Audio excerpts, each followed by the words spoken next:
La vie spirituelle de chacun est différente et complexe parce que l'homme est une créature complexe. Loin de moi donc l'idée de jouer au directeur spirituel puisque je n'ai ni la qualité, ni les études, ni le charisme et surtout je n'ai pas la prêtrise. Toutes choses qui sont indispensables pour cela et appartiennent justement, sauf peut-être exception, aux ecclésiastiques. Ils sont formés. Pour cela, ils ont été gratifiés par le ciel, comme le Padre Pio, du discernement et de la proximité avec Dieu et la Sainte Vierge Marie.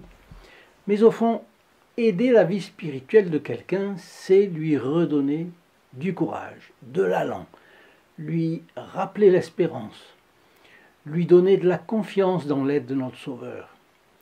Et remettre le pied à l'étrier, si on peut dire. Et pour cela, notre bon capucin, eh bien, il sait tout à fait le faire. Et je vais vous dire comment. Il suffit de parler de lui, ou de l'écouter, en étant ouvert à son influence. Et là, il agit en nous. Donc, parlons de lui et écoutons-le, il fera le reste.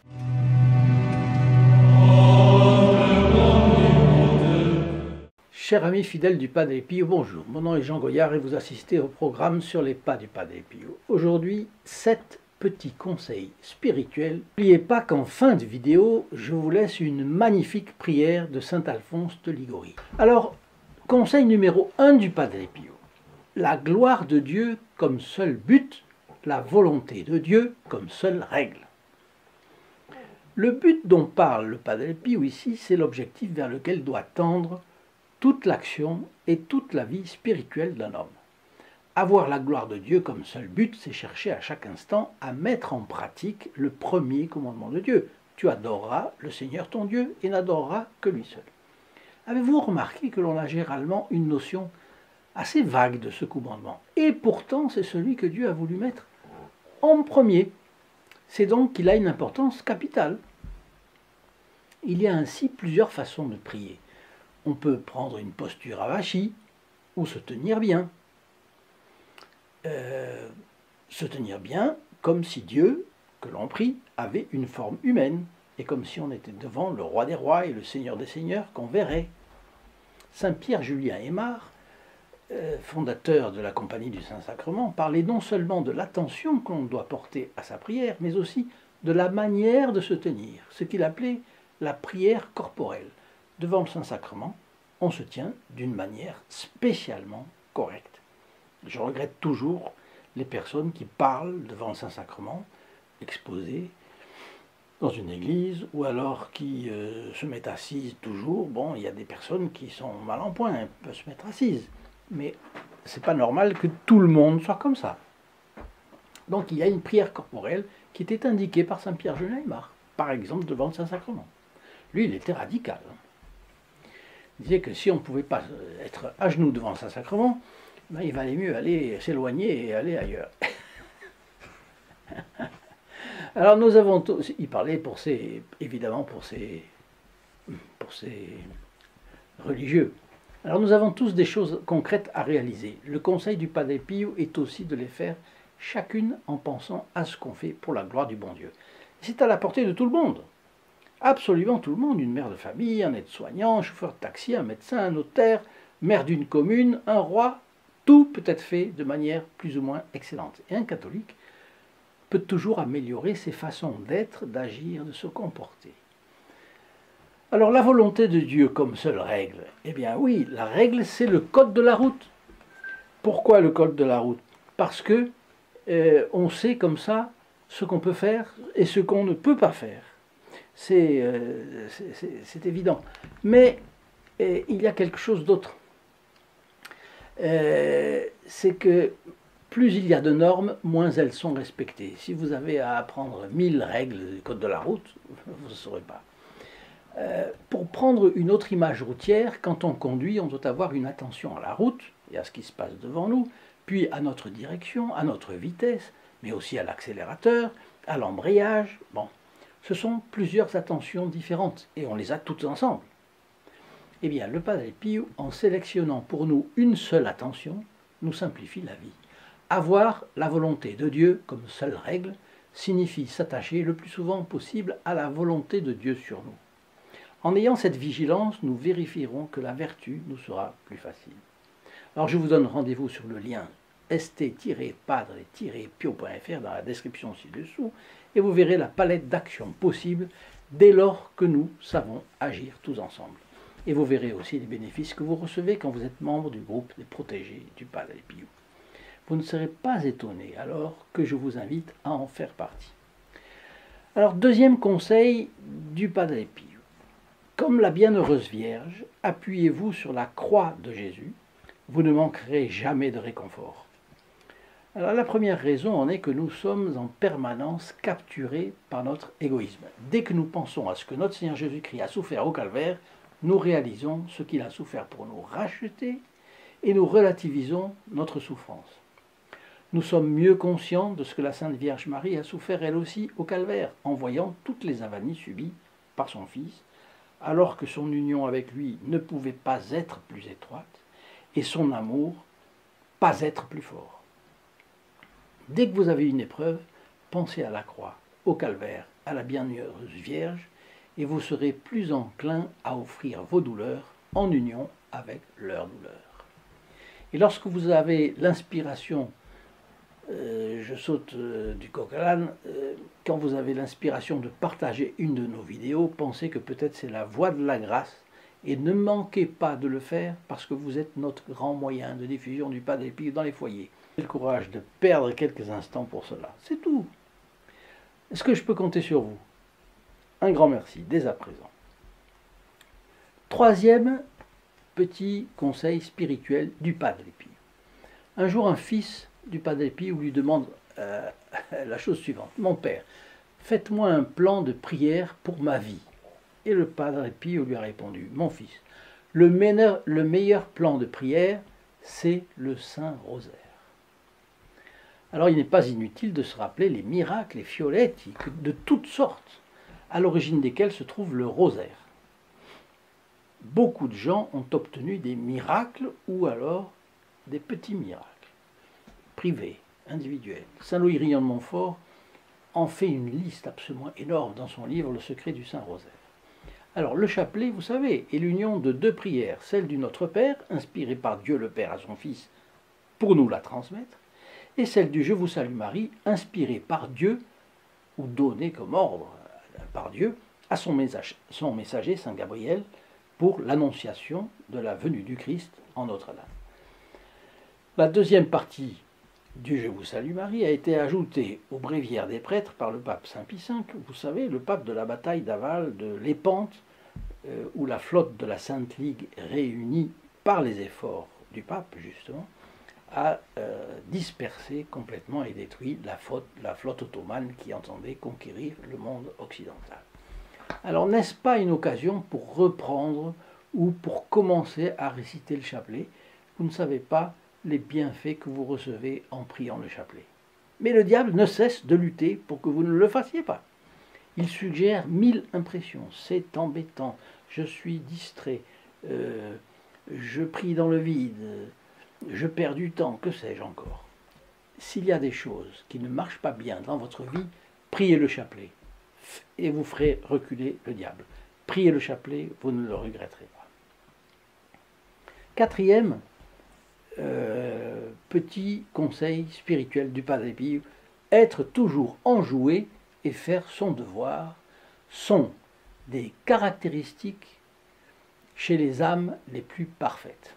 Ah oui, alors, oui, on pense tout de suite à Sainte Thérèse, de l'Enfant Jésus, et au Padre Pio, qui étaient enjoués, les deux, toujours, malgré les souffrances qu'ils avaient. Et c'est compréhensible si l'on considère que quelqu'un de vertueux pense à autrui plutôt qu'à soi. Une personne enjouée et vertueuse donne envie d'être comme elle. Une personne vertueuse et renfrognée n'est pas attrayante pour son prochain, et elle ne lui donne pas l'exemple du courage face aux difficultés. Un directeur spirituel disait que lorsque l'abattement guettait, la solution c'était de faire force, énergie, emphase, résolution. C'est-à-dire que si on combat mollement, on part vaincu. Et pour cela, il faut recourir à plus d'énergie. L'emphase, c'est faire plus d'efforts que le simplement nécessaire. Et c'est ainsi qu'on a la possibilité de vaincre. Et puis la résolution, c'est la vertu qui est décidée à ne pas céder un pouce de terrain au diable. En fait, quand on veut stimuler quelqu'un, on lui dit « courage !» Et bien ça, c'est la même chose. Force, énergie, emphase, résolution. Je vous donne encore rendez-vous sur le lien st-padre-pio.fr dans la description de la vidéo ici en bas. Et je vous y présente nos moyens d'action. L'influence du réseau du Padre Pio et le groupe des protégés du Padre Pio. N'hésitez pas à y faire un tour. Et c'est d'ailleurs, là aussi, s'impose ce conseil, force, énergie, emphase, résolution, pour y aller. 5e petit conseil du Padre Pio. Assimilez les enseignements de Jésus et faites chaque jour un pas vertical vers la vie éternelle. Ce n'est pas un pas horizontal, c'est un pas vertical, donc qui demande à s'arracher à l'attraction terrestre. Et le conseil du Padre Pio est ici que pour assimiler les enseignements de Jésus dans les Écritures, il ne suffit pas de les lire ou les écouter, il faut les pratiquer. Nous les assimilons en les pratiquant. Et chaque jour, on doit faire un pas dans sa direction. C'est ainsi qu'on se dirige vers la perfection que Dieu nous demande. Soyez parfaits comme votre Père Céleste est parfait. Alors on peut retourner les évangiles dans le sens qu'on voudra, on n'échappe pas à cet ordre de sa part. Soyez parfaits comme votre Père Céleste est parfait. Vous n'auriez pas eu l'idée, si c'était vous qui avez fait les évangiles. Et moi, je n'aurais pas eu l'idée non plus de donner un ordre si radical. Mais l'ordre est là. C'est un fait. Un pas vertical que vous pouvez aussi faire, c'est bien sûr, de partager ces vidéos afin d'augmenter le nombre d'amis que le Padre Pio aura à la fin de l'année. 6e petit conseil spirituel du Padre Pio. Pratiquer un acte spécifique de docilité. Ce conseil est un complément du précédent. La docilité, c'est la conformité avec les desseins de Dieu. Les contradictions mettent parfois les nerfs à fleur de peau. C'est la bonne occasion de faire un effort de docilité avec les événements, avec les personnes, avec les choses. Supporter le prochain quand il n'est pas facile de traitement ou de tempérament. C'est la bonne occasion aussi pour faire un acte de docilité. Le Padre Pio était un virtuose de la direction spirituelle. Faisons-lui confiance et prions-le de nous aider. Il aplanira nos chemins. Un acte de docilité, c'est une chose que l'équipe de votre chaîne sur les pas du Padre Pio est obligée de faire régulièrement. Pas par vertu, mais par force. Et oui, parce que nous avons des moyens financiers étroits. Nous avons plein de choses à entreprendre, qui vous plairaient d'ailleurs. Par exemple, voici notre réédition expurgée de toutes ces fautes d'orthographe. Voyez, de la brochure de prière et méditation du Padre Pio. Et puis elle est améliorée également. Et puis elle a un format un petit peu plus petit qui permet de le mettre dans une poche, dans un sac. C'est très très pratique. C'est le compagnon de tous les instants dans la vie d'un protégé du Padre Pio, d'un fidèle du Padre Pio, d'un fidèle catholique, etc. Et puis là, elle va être bientôt prête. Il y a longtemps que cela devait sortir, mais c'est seulement maintenant que ça sort.